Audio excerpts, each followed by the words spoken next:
the national government has too much power because of too much centralization eh. That's why they have control of the police, yeah, 'di ba? Kahit ako dapat pumili ng city director, sila nag-aano kasi hawak nila yung police. Yung presidente lang makakautos talaga ng Chief PNP. Siya naglalagay. So, if we devolve the powers and functions of government down to the local government units, then I think we can govern ourselves better. Kaya nga, may problema tayo ngayon sa, I think, in how we view governance dahil dyan. Because malayo yung national government. It's in Malacanang. It's a 2-hour plane ride from Davao City. And I'm sure they do not know kung ano yung gusto talaga ng mga tao dito, ano talaga yung, what is the culture, and how we identify ourselves as Davaoenos. Hindi nila alam yan. So that's why they introduced candidates and they backed them heavily this recent elections, and yet they got wiped out sila. So that's why. So I think it would be good for the country so that provinces and like us, like Davao City, can govern ourselves better.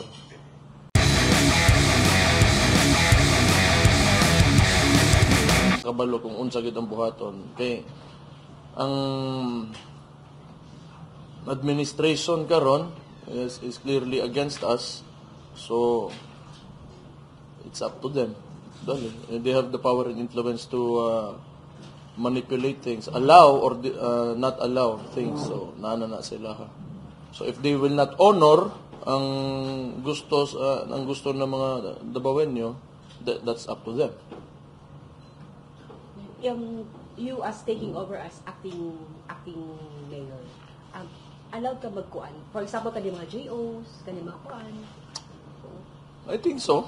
I do not know yet. Wala pa mo kabalo sa intricacies aning kuan, mahitabo sa situation. But I want to believe that this administration will allow Rodrigo Duterte to take the seat as mayor. It's to honor the will of the people. That's why it makes you optimistic. Yeah. That's why I don't think about kung unsa ba mauwi si bako, acting mayor bako, wala pa ko kabalo which is which. But kaniko, diri ko gusto nako nga si Rodrigo Duterte ang akong amahan may mulingkod nga pagkamayor diri sa Davao. Mayor, ano ang alam mo, Mayor? Because VP Sara yesterday said that the Filipino lawyers is working out for President Duterte to take oath as mayor ng Davao City. Ano yung alam mo? Kung meron bang Filipino lawyers o kung sino itong mga lawyers nito? I think they will have to work with international lawyers, the ICC lawyers. These Filipino lawyers will have to cooperate with the ICC lawyers because ICC has its own jurisdiction and they have their own rules and regulations, and we have to stitch that together so that it can happen. So, but I believe,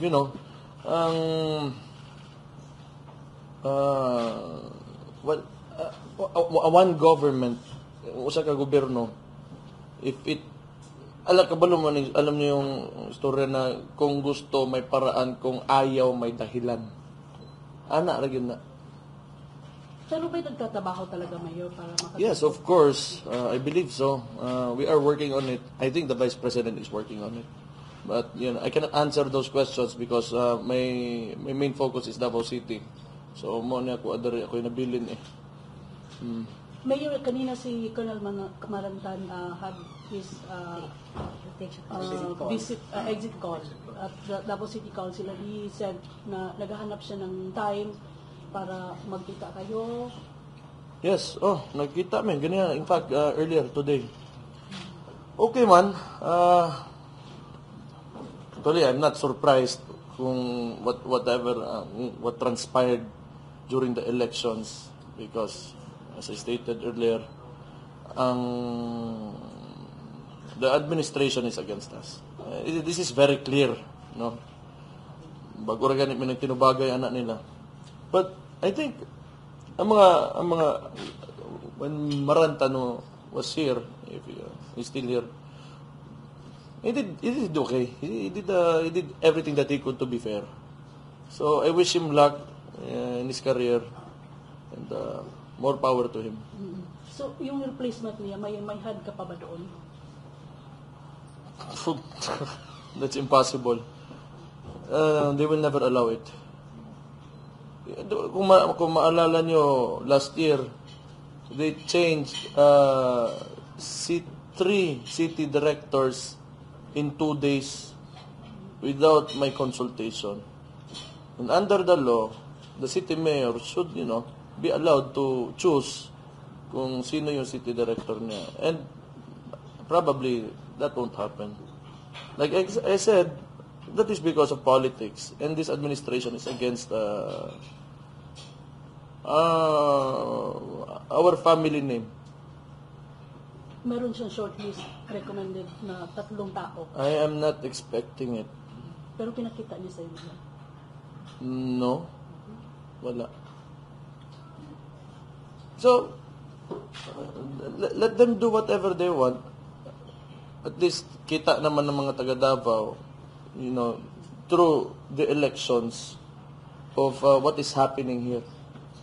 Kasi if they succeeded in sabotaging my term as city mayor, edi sana nasa kanila yung boto, nasa kalaban, Nograles and the others. But the Davaoenos clearly manifested their what they want in the elections, and that is to continue this administration under Rodrigo Roa Duterte as mayor and me as the vice mayor of the city. Mayor, you are taking over as the president, acting president of PDP. What will happen and... Well, I will assume the position, of course, because there will be nobody left. So, I will take this opportunity. PDP Laban is open to all, not exclusively to politicians or people in high places. So, kung ordinaryo kang tao and you believe in making a greater country and you have aspirations to, join us in building a country, if you are for federalism, you are welcome to join. So, managhanta dire, kung mas marami tayo, mas okay to. Are you saying... But I haven't talked to Robin Padilla yet. I do not know the details because this happened without me knowing. But it's okay. It's okay.